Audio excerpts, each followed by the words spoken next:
President. As we wait for Clinton, I want to bring in Hugh Hewitt, NBC political analyst and host of the Hugh Hewitt Show, Jonathan Allen, columnist at Roll Call. Amie Parnes is a senior White House correspondent for The Hill.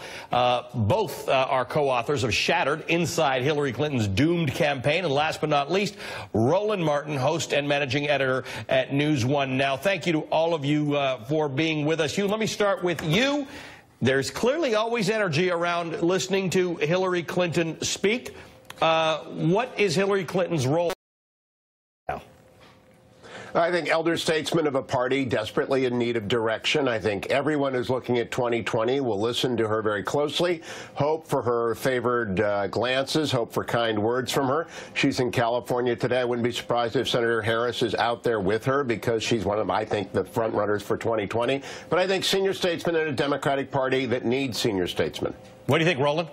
No, look, she's someone who lost. Think about it. Modern technology, we now live stream things. And so if this was Jimmy Carter in 1980, if this was Michael Dukakis in this period, we would be covering it that way. And so wherever she goes, we're still going to cover it. Is that just a media flaw?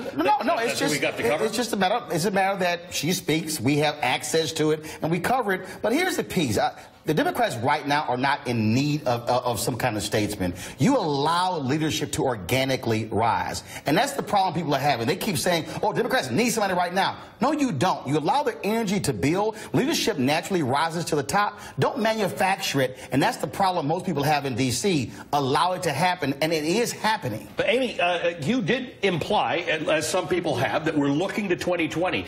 Is there, given everything you studied about this election and wrote about, right, is there a role for a Hillary Clinton in 2020 as a candidate? There's a role for her on the sidelines. I don't know if there's a role for her as a candidate. I think a lot of people have Clinton fatigue right now. They're looking, as Roland said, for someone to kind of bubble up, some fresh blood. But I think there is definitely a role for her to play on the sidelines. As she's indicated, she set up a PAC. She wants to do this Onward Together movement. She wants to be a part of this resistance. And I think there is a role. There are a lot of people who are longing and craving for her to still continue to be a presence in the Democratic Party. But he wants 2020 because he wants to skip 2018. You can't skip 2018, and plus if you're Democrats, you can't skip the gubernatorial race, the mayoral races. That's where your bench comes from. Don't just focus on 2020. Jonathan Allen, here's the question, though. 2018, not a presidential election, requires some leadership. And if we're waiting around for this leadership to bubble up in the Democratic Party, could 2018 come around with a result that Democrats are not interested in, that the Republicans don't do as badly as some people think they might? I'm not sure that the Democrats actually need a sort of clear leader of the party heading into the 2018 midterms. Congressional elections are very different than presidential elections. You can often run pretty much just against the incumbency. We saw that happen, in 2010 with Republicans running against President Obama. We saw it in 2006 with Democrats running largely against President George W. Bush at the time. I think there's time for Democrats to figure out who their next leader is. I think Roland's right that that's something that's largely going to bubble up from the bottom more than come from the top, especially if there's any lesson from this last election in both parties. I think that there's a lot of energy at the grassroots level and some frustration with being dictated to by Washington. So, Hugh Hewitt, if you were to be giving Hillary Clinton advice at this point on her commentary, what's the best thing to do? Because when she complains about the election, people say she's whining about the election. A couple people on this TV screen have written a book about how they didn't run the election, the campaign all that well. What should she be saying? Because people are looking to hear something from her. I think she ought to ignore pundits like me giving her advice on how she gets the most joy out of life. However, there are 25 endangered Democrats up in 2018 running in Senate races. I would accept invitations from them to come and raise money and be with them.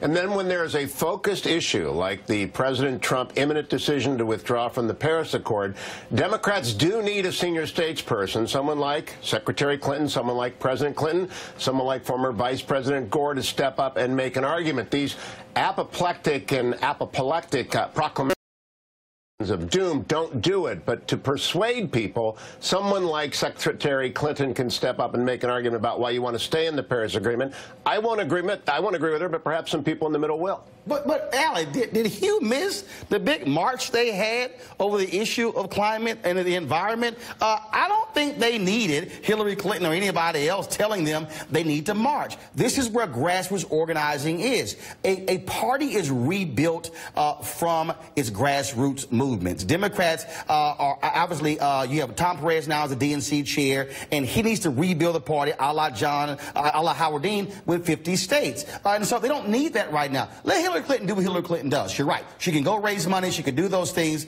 But the bottom line is, to Amie's point, she's inspired thousands of women. You look at the number of women coming out of the Women's March who are now running for office, you're going to see a flood of women on the local level, on the state level, on the national level. It takes place. They're going to need money. They're going to need resources. They're going to need mailing lists. That's what she can do. But let her do her. Stop saying you focus on 2020 and be an elder statesman. And people like her when she's sort of on the sidelines and not the candidate, but they like her in the political atmosphere. They like her. They want to hear from her. So I think, yeah, to Roland's point, let her be her. Jonathan, is she being her well? I guess I'm trying to get at the fact that there's a lot of criticism of Hillary Clinton. She can't do anything without everybody on all sides commenting on how she should do it. What's the right her to be? Is the frustration with the election now something of the past? And as Hugh suggests, criticism perhaps of how we're dealing with the Paris Accord or the Russia investigation, is that the current discussion to have? Ali, I think you're walking me through a minefield in terms of trying to dictate what Secretary Clinton ought to do. I do think Amie's absolutely right, though, that there are a lot of people who are interested in what she has to say, and she will take fire. And one of the things that her supporters like best about her is that she will come back from that fire, that she will bounce back when she's attacked. And so, you know, I don't think that's going to dissuade her from weighing in on issues. I don't think it's going to dissuade her from raising money for candidates. And, you know, I think she will be part of the political and policy discussion in this country, you know, as long as she wants to. Hugh, let me ask you real quick. What role does she play when it comes to Donald Trump? To Donald Trump, is Hillary Clinton irrelevant? Is she a thorn in his side, or is she somebody he has to pay attention to?